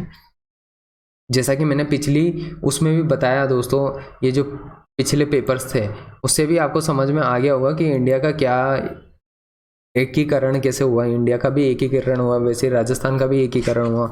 इनको अच्छे से पढ़ के जाओ। देखो वर्ल्ड वार पे क्वेश्चन आ गया, जैसे मैंने पहले बोला था, वर्ल्ड वार पे क्वेश्चन इंपॉर्टेंट हैं, ठीक है। रिनेसांस और वर्ल्ड वार, ठीक है। और जो जन जागृति करके आई थी, ये रिफॉर्मेशन, ये सब चीज़ें इंपॉर्टेंट थी। तो हमने 2018 2016 का ये पेपर है। अभी ये इसमें भी हम शाहजहाँ की बात कर रहे थे, तो इसका क्या योगदान रहा, मेनली आर्ट एंड कल्चर में ही योगदान पूछते हैं ये लोग युद्ध नहीं पूछते दोस्तों ज़्यादा, ये ध्यान रखना, युद्ध पे ध्यान नहीं होता इनका। अब आप सोचो युद्ध पढ़े जा रहे हो, उससे कुछ नहीं निकल के आने वाला। युद्ध पे कॉन्सेंट्रेट कम करते हैं, आर्ट एंड कल्चर पे ज़्यादा कॉन्सेंट्रेट करते हैं। ये सब मेंस के पेपर में होता है, ठीक है। 1857 की जब क्रांति हुई तो टर्निंग पॉइंट क्या था इंडियन हिस्ट्री में, तो ये पूछा गया है आपसे 5 नंबर के क्वेश्चन में। तो पूछा गया है कि in what way the revolt of 1857 was a turning point in Indian history. तो ये बताओ आप क्यों टर्निंग पॉइंट बना, क्योंकि इसके बाद में दोस्तों कई सारे, फिर आपको पता ही हो गए, सोशल रिलीजियस मूवमेंट होने लगे थे 1857 से लेकर के 1947 के बीच में। थियोसॉफिकल सोसाइटी बनी, राजा राम मोहन रॉय भी उस टाइम, उससे पहले ही थे, लेकिन दोस्तों ये सारे मूवमेंट बहुत बढ़ गए थे। ब्रह्म समाज, दयानंद सरस्वती, हमारे जो विवेकानंद जी थे, वो सब आए। तो इस सब से आपको समझ में आने लगेगा कि जन जागृति बहुत बढ़ने लगी। फिर जो वेस्टर्न कल्चर था वहाँ पे भी तो रिनेसांस होने लगा, रिनेसांस के अलावा रिफॉर्मेशन हो रहा था, तो हमारे इंडिया में भी मांग उठने लगी थी, ठीक है। फिर इंडिया में जैसे जैसे मांग उठी तो हमारे यहाँ पे जो है काफ़ी सारे लिबरल के साथ साथ जो है आप देखोगे तो मूवमेंट शुरू हो गए थे, जिसमें एक्सट्रीमिस्ट भी आ गए थे, रिवाइवलिस्ट भी आने लगे थे, बहुत सारी चीज़ें होने लगी थी। तो आप जैसे जैसे पढ़ते जाओगे आपको समझ में आने लगेगा, और आप हमारी ये वीडियो सीरीज़ के साथ में जुड़े रहें, धीरे धीरे आपको बहुत कुछ समझ में आने लगेगा। In what way the advent of Mahatma Gandhi, देखो महात्मा गांधी की तो हर एक चीज़ इंपॉर्टेंट है, देखो इसको तो अच्छे से पढ़ के जाओ आप। और इंडियन नेशनल मूवमेंट में उनका क्या मास मूवमेंट में योगदान था, उनका civil disobedience movement, quit India movement, non cooperation movement, सब पे जो योगदान था उसको अच्छे से पढ़ के जाओ। एक ये प्रजामंडल मूवमेंट था, ये 2016 में क्वेश्चन आया था। बेसिक फीचर क्या थे प्रजामंडल मूवमेंट के, हो सकता है जो इस साल 2021 में पेपर मेंस में आएगा दोस्तों, तो आपसे पूछे कि फॉर एग्जाम्पल के तौर पे डूंगरपुर प्रजामंडल है, उसके कौन कौन से लीडर थे, ये पूछ लें आपसे, उनका क्या योगदान था। राजस्थान में जो मारवाड़ का प्रजामंडल था वो पूछ ले, अजमेर प्रजामंडल, और बहुत सारे थे, शाहपुरा और बहुत थे, कोटा में भी था, बूंदी, कोटा, हर जगह 19 रियासतें थी दोस्तों, 19, राजस्थान में 19 रियासतें थी, 19 प्रजामंडल मूवमेंट हुए थे। आप उनको अच्छे से पढ़ के जाओ मेंस के पॉइंट ऑफ व्यू से, लेकिन उनमें भी ऐसा नहीं है कि सब पे ध्यान रखो। जो 5 से 10 दोस्तों इतने इंपॉर्टेंट आपको लगे कि इनसे क्वेश्चन पूछा जा ही सकता है और पूछेंगे, ठीक है, उस पर बहुत अच्छा ध्यान रखो। जैसे मेवाड़ हो गया, मारवाड़ हो गया, जिनका मेन कंट्रीब्यूशन था, ठीक है।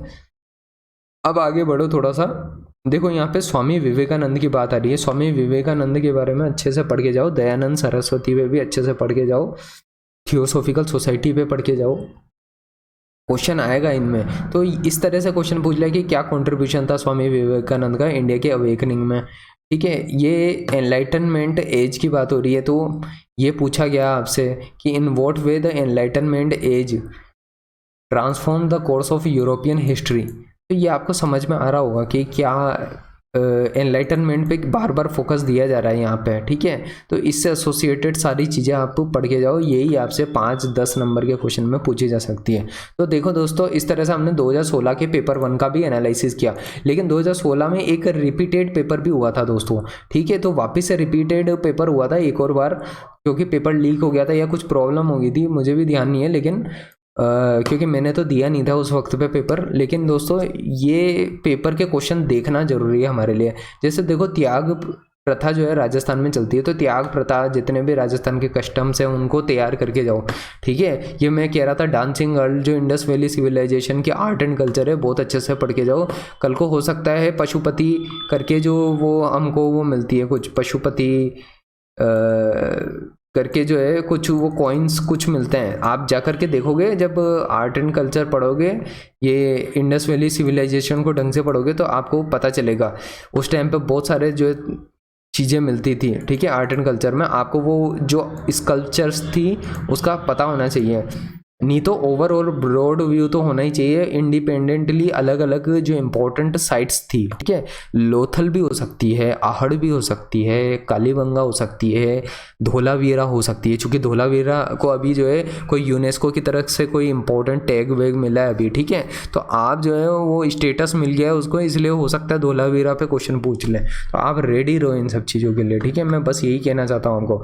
मकालीपुत्र गौशाला मैंने पिछले भी बोला था, अभी ये लोकायता से रिलेटेड है। मकालीपुत्र गौशाला लोकायता या जो भी उस टाइम पे जो अथिष्ट थे, अथिष्ट मतलब अनिश्वरवादी, मतलब कह दो जो भगवान में विश्वास नहीं करते उन लोगों की को बोलते हैं ये।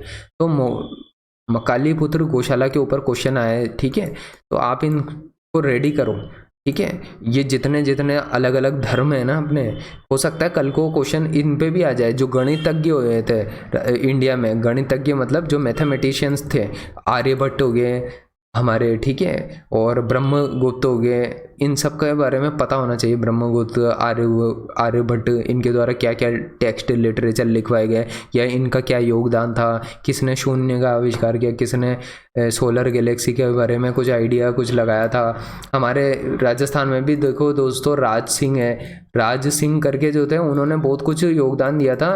राज सिंह के अलावा आप देखोगे तो मेरे को ध्यान नहीं आ रहा नाम, मान सिंह थे या एक राजा थे जिन्होंने जो आमेर के थे, ठीक है, आमेर के थे, और उनका जो है सोलर लेबोरेटरी बनाने में योगदान था। सोलर लेबोरेटरी बनाई थी उन्होंने, खुद की इंडिपेंडेंट क्लॉक भी बनवाई थी। तो ये जो है दोस्तों इनके बारे में पता होना चाहिए आपको। जैसे जैसे हम अभी आगे पढ़ेंगे ये सब चीज़ें कवर होंगी, ठीक है, चिंता की कोई बात नहीं है। मेवाड़ पुकार जो है, ये मेवाड़ पुकार क्या है और मेवाड़ पुकार का जो है ये जो मॉडर्न हिस्ट्री थी राजस्थान की, उसमें क्या योगदान था, किन के द्वारा ये लिखी गई थी मेवाड़ पुकार, ठीक है, तो ये पता होना चाहिए आपको, ठीक है। क्वेश्चन इस तरह से आता है, मिरात उल अकबर, ये मिरात उल अकबर जो है राजा राममोहन द्वारा राय के द्वारा जो है लिखी गई थी, राजा राममोहन रॉय, ठीक है। तो इस तरह से जो है आपसे सिंपल क्वेश्चन पूछ रहे हैं, लेकिन देखो बेटा पढ़ना तो पड़ेगा आपको, ठीक है। मैं यही कहना चाहता हूँ, मैं आपसे ये पेपर क्रैक करवाना चाहता हूँ। मैं चाहता हूँ कि आप 100+ मार्क्स लाओ, ठीक है। और अगर आपको अब तक मैं वीडियो पसंद आ रही है तो लाइक ज़रूर करो यार, और शेयर करो ज़्यादा से ज़्यादा लोगों को। इंग्लिश मीडियम के लिए वैसे भी कंटेंट बहुत कम लोगों के द्वारा प्रोवाइड किया गया है और बहुत कम अवेलेबल है, तो मेरी कोशिश यही है कि मैं आपको अवेलेबल करा सकूं। एक इंस्टा मोजो करके वेबसाइट है, उसका लिंक मैंने डिस्क्रिप्शन बॉक्स में दिया हुआ है, उसमें मेरे सारे इंपॉर्टेंट नोट्स हैं, उनकी PDFs आपको मिल जाएगी। अगर आप उनको डाउनलोड करना चाहते हो तो इंस्टा मोजो के लिंक से जा करके डाउनलोड कर सकते हो। बहुत मिनिमल चार्जेस हैं और वो चार्जेस पे करके आप ये सब डाउनलोड कर सकते हो। Right a short note on historical place of Sanskrit literature, तो दोस्तों ये बिल्कुल शॉर्ट नोट लिखने को बोला गया है। संस्कृत जो लिटरेचर थे, तो दोस्तों कालिदास के लिटरेचर बता सकते हो आप बहुत सारे लिटरेचर है दोस्तों। हरकेली का नाटक है, वो भी संस्कृत में लिखा गया था, तो उसके बारे में बता सकते हो। और भी बहुत सारे थे तो बताए जा सकते हैं, ठीक है। Explain the fundamental difference between the Gandhara and Mathura school of art, तो आप देख सकते हो आर्ट एंड कल्चर का कितना योगदान है इंडिया में भी और राजस्थान में भी, और उन्हीं से क्वेश्चन बार बार बन रहा है, ठीक है। तो ये गांधार हुई, मथुरा हुई, ठीक है, तो गांधार मथुरा के अलावा भी दोस्तों और भी आर्ट एंड कल्चर थी, ठीक है। तो बुद्धिस्ट से रिलेटेड भी आर्ट एंड कल्चर थी, ठीक है, तो आप उनके भी बारे में थोड़ा सा देख करके जरूर जाएं। जैनिज्म से रिलेटेड जो है अभ्रंश शैली थी, ठीक है, तो उनके बारे में भी थोड़ा थोड़ा देख करके जाएं, ताकि आइडिया रहना चाहिए आपको, ताकि आप पेपर में जा करके लिख सको 2 या 5 मार्क्स के क्वेश्चन में, ठीक है। Evaluate the contribution of Sawai Jai Singh in the field of art and literature, तो ये देखो यार सवाई जयसिंह का बड़ा, हाँ मैं सवाई जयसिंह की बात कर रहा था, इनका बहुत ज़्यादा आर्ट एंड लिटरेचर में और साइंस में भी योगदान था, ठीक है। तो जयसिंह ने जो है जयपुर का निर्माण करवाया था, ठीक है। तो ये सब पता होना चाहिए कि इनके द्वारा क्या क्या किए गए थे, क्या कंट्रीब्यूशन थे, क्या आर्ट एंड कल्चर में इनका रोल था, तो उस तरह से आप ज़्यादा अच्छे से लिख पाओगे। ये हैदराबाद जो है मैंने बताया था, जैसे पोस्ट इंडिपेंडेंस हिस्ट्री में हैदराबाद को इंडिया से इंटीग्रेट करने में, जोड़ने में जो है बहुत थोड़ा सा वो कंट्रोवर्शियल चल रहा था, निजाम के साथ में जो है थोड़ी सी तकरार चल रही थी, तो वो सब चीज़ों को लेकर के आप जो है अपने नोट्स प्रॉपरली प्रिपेयर करें। ये सब देखो दोस्तों, इधर सिलेबस में भी मैं बताता जा रहा हूँ कि यहाँ से क्वेश्चन बने हैं बहुत ज़्यादा, ठीक है। ये देखो, ये रिफॉर्म मूवमेंट से आया क्वेश्चन, जैसे कि विवेकानंद पे आ गया, कल को दयानंद सरस्वती पे भी आ सकता है, राजा राम मोहन पे आया है, ठीक है। पोस्ट इंडिपेंडेंस पे क्वेश्चन आया है बिल्कुल, लिंग्विस्टिक जो रीऑर्गेनाइजेशन ऑफ स्टेट और प्रिंसली स्टेट्स की बात हुई है उस पर आया, रिनेसांस पे यहाँ से ज़्यादा आया है, एनलाइटनमेंट पे आया है और वर्ल्ड वार पे ज़्यादा आया है क्वेश्चन, ठीक है। अगर आप यहाँ पे देखो इंडियन नेशनल मूवमेंट है तो आप देखो गांधी जी का क्या रोल था, योगदान था, या फिर लाला लाजपत राय, इन लोगों का ध्यान रखो जो सूरत स्प्लिट में, बंगाल के विभाजन में आया है क्वेश्चन, ठीक है, उसको तैयार करो। Its various stages and streams, important contributor and contribution from different parts of the country, ठीक है। तो ये जो एनालिसिस होता है ना, ये पेपर की पढ़ाई करने से पहले ही होता है, पेपर की पढ़ाई के बाद में नहीं होते हैं एनालिसिस, ठीक है। पेपर की पढ़ाई के से पहले अगर एनालिसिस हम ठीक से कर लेते हैं तो हमको पता रहता है कि हमको क्या अच्छे से पढ़ना है, क्या लाइटली पढ़ना है और क्या बिल्कुल नहीं पढ़ना है, ये भी पता होता है, ठीक है। तो ये इंडिया की जो है fine arts, performing arts, main तो दोस्तों इंडिया की भी आर्किटेक्चर पे फोकस ज़्यादा करो। हो सकता है कल को फाइन आर्ट और परफॉर्मिंग आर्ट्स पे भी आ जाए, या फिर हो सकता है कोई चीज़ न्यूज़ में चल रही है वो आ जाए, लेकिन दोस्तों आपको जो है हर तरह से अपनी आँख कान नाक खुल करके पढ़ाई करनी पड़ेगी, ऐसे नहीं चलेगा, ठीक है। और इंडस सिविलाइजेशन पे क्वेश्चन आए ही हैं, ये बहुत इंपॉर्टेंट था। आर्किटेक्चर इंडिया की इम्पोर्टेंट थी, अब तक के जितने क्वेश्चन देखे हमने। और रिलीजियस जो मूवमेंट हुए हैं, रिलीजियस चाहे एंशिएंट हो चाहे मीडिएवल हो, दोनों इंपॉर्टेंट है दोस्तों, ठीक है। इनको रेडी रखो।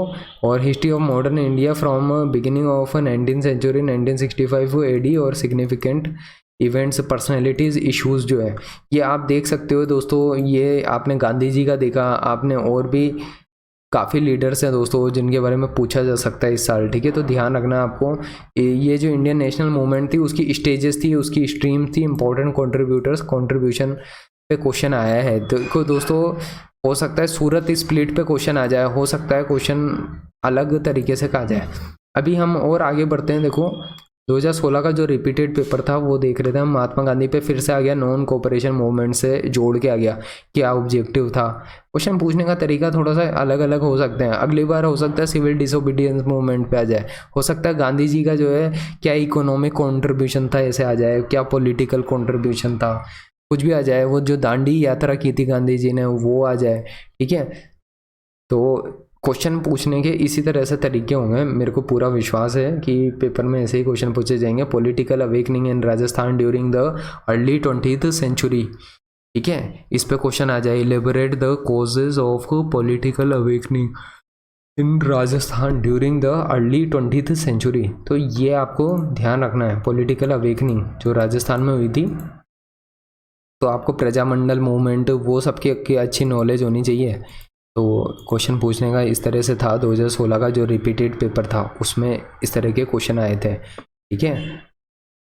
अब इसके अलावा मैं थोड़ा आगे बढ़ता हूँ। ये 10 मार्क्स का क्वेश्चन था, मुगल पेंटिंग्स पे पूरा सीधा डायरेक्ट क्वेश्चन है दोस्तों। देखो मुगल पेंटिंग्स आई तो राजस्थान में जो पेंटिंग आई वो मुगल पेंटिंग से ही आई थी। अब मुगल पेंटिंग की जब तैयारी करो तो ये भी ध्यान रखो कि मुगल पेंटर कौन कौन थे इंपॉर्टेंट, जैसे बाबर था उसके टाइम में कौन इंपॉर्टेंट था, या हुमायूं के टाइम में कौन इंपॉर्टेंट पेंटर था। जहांगीर सबसे इंपॉर्टेंट है दोस्तों, क्योंकि जहांगीर को ही पेंटिंग का शौक था, तो पेंटिंग का जो लिंक अप होएगा वो जहांगीर के साथ होने की ज़्यादा चांसेस है, ठीक है। तो इस तरह से जो है अपनी पढ़ाई करनी है, ठीक है। जो अपना ये अकबर था, तो अकबर के टाइम पे जो है ये ध्यान रखना है कि अकबर ने जो है युद्ध के स्तर पे बहुत काम किया। अकबर ने जो है ये जो फतेह, ये मतलब शांति स्थापित करने के लिए जो है ना रिलीजियस एक कॉन्फ्रेंस बनाई थी, ठीक है। वो उसके ऊपर क्वेश्चन काफ़ी आ सकते हैं, मेरे को नाम एग्जैक्टली ध्यान नहीं आ रहा, फतेह उल क्या है, बट आप ध्यान रखें दोस्तों, इस तरह से क्वेश्चन आते हैं, अकबर से बहुत चांसेस है, ठीक है। Why was Bengal partition in 1905, ठीक है, ऑल्सो हाईलाइट इट्स कंसिक्वेंसेस। तो आप ये ध्यान रखें कि बंगाल का पार्टीशन जो हुआ था वो 1905 में हुआ। अब 1905 में पार्टीशन हुआ था तो उसमें जो कुछ भी हुआ था ठीक है, उसके पीछे के क्या कंसिक्वेंसेस थे, तो परिणाम क्या हुए, इसके परिणामों को भी रेखांकित कीजिए। ये पूछा है कि क्यों किया गया। एक तो क्योंकि देखो दोस्तों, दो धड़े बन गए थे, एक एक्सट्रीमिस्ट का बन गया था, एक लिबरलिस्ट थे ये।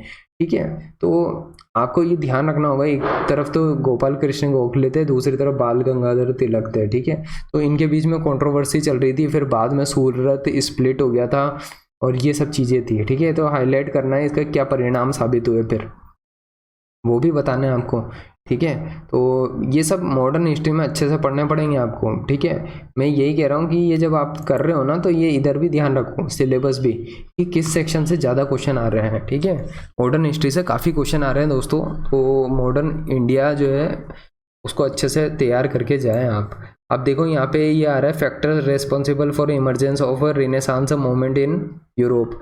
तो रेनेसांस मूवमेंट जो है, बार बार वही रेनेसांस की बात हो रही है, तो अब आपको रेनेसांस से जुड़ी हुई हर एक चीज़ समझनी है, क्या फैक्टर्स थे, इसका क्या फ़ायदा हुआ, क्या नुकसान हुआ, सब पता होना चाहिए। उस हिसाब से आप 10 नंबर के क्वेश्चन अटैम्प्ट कर पाओगे। अब हम दोस्तों 2013 के पेपर पे चलते हैं, ये लास्ट पेपर है, और अब हम हिस्ट्री के पेपर को कम्प्लीटली एनालाइज कर चुके होंगे, और मैं ये मानता हूँ हमारे जितने भी टॉपिक्स हैं ना दोस्तों, ये इधर आप देख रहे थे, ये कवर हो जाएंगे इसमें। ठीक है, महात्मा गांधी बता दिया, पोस्ट इंडिपेंडेंस और स्पेशली इंडिया इंटीग्रेशन जो है आपसे पूछा जा रहा है। ठीक है, अब हम थोड़ा सा 2013 के पेपर को भी देख लेते हैं। नाथ द्वारा पेंटिंग बिल्कुल सिंपल है दोस्तों, अब पेंटिंग है, राजस्थान की पेंटिंग से सारी पढ़नी है अपने को। इंडिया लेवल पे भी पेंटिंग में क्या योगदान था वो भी पढ़ना है। ठीक है, आर्ट एंड कल्चर बहुत पूछ रही है। जयपुर प्रजामंडल से रिलेटेड डायरेक्ट क्वेश्चन आ गया कि what was the attitude of Jaipur Prajamandal, ठीक है, towards quit India movement of 1942। तो देखो दोस्तों, 2 नंबर के हिसाब से छोटा सा क्वेश्चन पूछ दिया, 2 लाइन का क्वेश्चन आंसर है इसका। ठीक है, तो इनका जो भी लीडर था ना उस टाइम पे जयपुर प्रजामंडल का, उसने ही मना कर दिया था क्विट इंडिया मूवमेंट को ज्वाइन करने से। ठीक है, तो उसके लिए जो है एक संधि भी हुई थी। ठीक है, तो इसके बारे में अपन आगे पढ़ेंगे, जब अपन भविष्य में जब वीडियोस आएंगी तब पढ़ेंगे। अब ये मैं जो दिन ए इलाही था इसी की बात कर रहा था मैं, ये जो अकबर ने जो है दिन ए इलाही लॉन्च किया था, तो इसके बारे में एक्सप्लेन करने का है 2 मार्क्स का।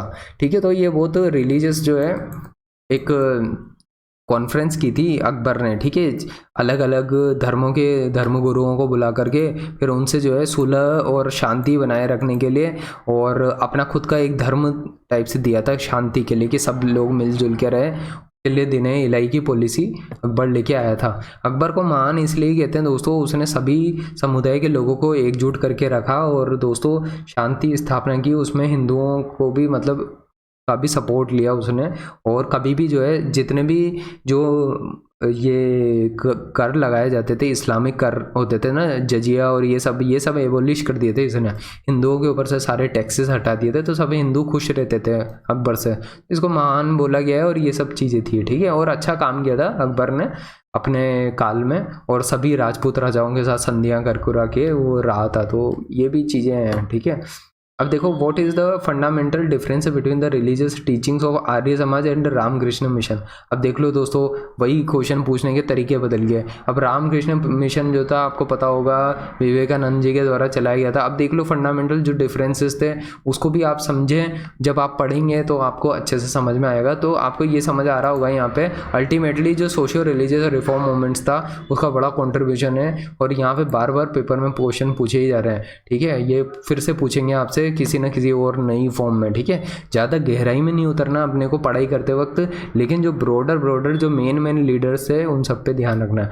What do you understand by the ideals of Renaissance man? देखो यार, अब ये रेनेसांस मैन है, रेनेसांस पे हर साल क्वेश्चन आ रहा है, तो देखो उसमें ही एक रेनेसांस मैन नाम से भी जो है क्या आइडियल्स थे, ये जो है अब आपको जब आप पढ़ोगे, जब हम आपको पढ़ाएंगे तो ये सब चीज़ें कवर की जाएगी। ठीक है, कोशिश ज़्यादा से ज़्यादा रहेगी कि आपको कवर कराया जाए। अब throw light on the concept of rin in Indian tradition. तो देखो रिन का क्या कंसेप्ट होता है, ये इंडियन ट्रेडिशन पे भी क्वेश्चन आ रहा है दोस्तों, बार बार मैं देख रहा हूँ। इस बार ही जो 2018 के पेपर में जब हम पढ़ रहे थे तो आपने देखा होगा वो 3 जो इंडिया के ट्रेडिशन के लिटरेचर थे उसका पूछा है।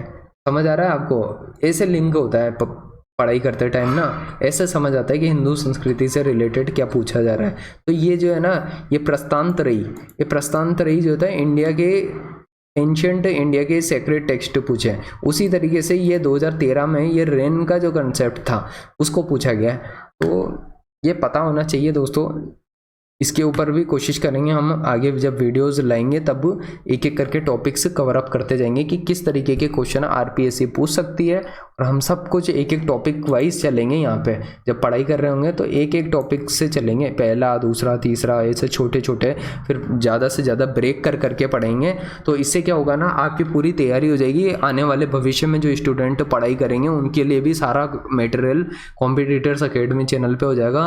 और बस मेरा यही पर्पज़ है कि आप लोग जो है सफल हो इस एग्ज़ाम में, और 100 नंबर से ज़्यादा जो है चारों पेपर में अगर ले आए तो आपका बढ़िया सिलेक्शन हो जाएगा और आप टॉप पोस्ट पाओगे। ठीक है, देखो फोर्ट ऑफ रणथंबोर है। अब जितने भी फोर्ट है इंपॉर्टेंट वो सारे पढ़ने हैं, उनके आर्किटेक्चर पढ़नी है, उन फोर्ट्स के अंदर में कोई टेम्पल हो, मंदिर हो, किसने बनाया, ये सब पढ़ना होगा। ठीक है, अब देखो आगे देखो 1857 की क्रांति का नेचर जो है पूछा गया है। देखो बहुत इंपॉर्टेंट है 1857 की क्रांति, वो तो आपको आनी ही चाहिए। Treaty of Versailles was responsible for the second world war. देखो वर्ल्ड वार जब थी तो वर्ल्ड वार के बारे में तो सब कुछ पता होना ही चाहिए। उस पर ट्रीटी ऑफ वर्साइल भी आपको समझ आ जाएगी कि जब पढ़ेंगे अपन तो पता चल जाएगा ट्रीटी ऑफ वर्साइल में क्यों रिस्पॉन्सिबल था। तो आपको समझ आ रहा होगा, बार बार वर्ल्ड वार से क्वेश्चन पूछ रहा है तो वर्ल्ड वार को जो है हर तरह से हर तरीके से आपको याद कर लेना, समझ लेना। अब देखो ये मालदेव था और ये देखो गेरी सुमेल का इनका युद्ध हुआ था, हुमायूं, शेरशाह सूरी और ये इनके बीच में। तो आपको ये सब पता होना चाहिए। पहले जो है 2013 में क्वेश्चन इस तरीके से आते थे, या तो एक ही ये क्वेश्चन कर लो या फिर ये कर लो। तो right an essay on ancient Indian scientific literature. तो देखो दोस्तों जो भी आपको समझ पड़ता है वो उस वक्त पे आते थे, अब नहीं आते ऐसे क्वेश्चन, और बीच में डाल दे कि आप कोई सा भी सेलेक्ट कर लो। तो दोस्तों ये एक समझ आया ना आपको। पहले 20 नंबर के भी क्वेश्चन आते थे, ये 20 मार्क्स का आता था। ये बात है सर 2013 की दोस्तों। ठीक है, लेकिन अब जो है अब ट्रेंड चेंज हो गया। अब 10 मार्क्स का क्वेश्चन आता है और एक ही क्वेश्चन आता है, और में नहीं आता क्वेश्चन। ठीक है, तो अब आप जब इससे आइडिया लग रहा है कि हमको तैयार जरूर करके जाना है। ये हुमायूं, शेरशाह, मालदेव इंपॉर्टेंट किंग था दोस्तों, उसका पता होना चाहिए। जैसे महाराणा प्रताप है वो मेवाड़ के इंपॉर्टेंट थे, मालदेव है वो इसमें इम्पोर्टेंट है मारवाड़ की डायनेस्टी में। तो जो इम्पोर्टेंट किंग है उनका पता होना चाहिए।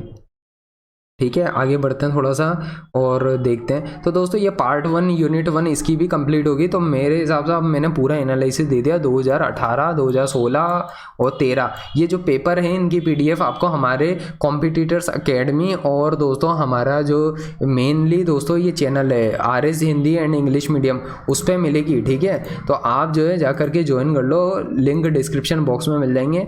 जितनी भी एंड पे वीडियोज़ मिल रही है वीडियो के एंड पे प्रोवाइड की जाएगी, या फिर आपको आई बटन पे इधर क्लिक करोगे तो मिल जाएगी। उन सब वीडियोस को जाके देख लो। इस वीडियो को देख लेना आप इस वीडियो के साथ में कि भाई किस तरह से हमारा कंप्लीट क्रैश कोर्स है वो चलेगा। तो आप जो है हमारे साथ साथ में अपनी तैयारी कर सकोगे। ठीक है, तो उम्मीद करता हूँ दोस्तों आपको ये वीडियो से काफ़ी कुछ सीखने को मिला होगा और आपका सारे डाउट अब तक में क्लियर हो जाएंगे। तो ये सारा सिलेबस भी आपको हिस्ट्री का तो क्लियर हो गया कि कैसे पढ़ना है, कैसे पढ़ाई करते हुए चलना है। ठीक है, तो वीडियो को अगर आपने अभी तक देखा और पसंद आई तो वीडियो को लाइक ज़रूर करें, चैनल को सब्सक्राइब करें, अपने दोस्तों के साथ शेयर ज़रूर करें। ठीक है दोस्तों, वीडियो को अब एंड करते हैं। वीडियो के साथ एंड तक बने रहने के लिए बहुत बहुत धन्यवाद।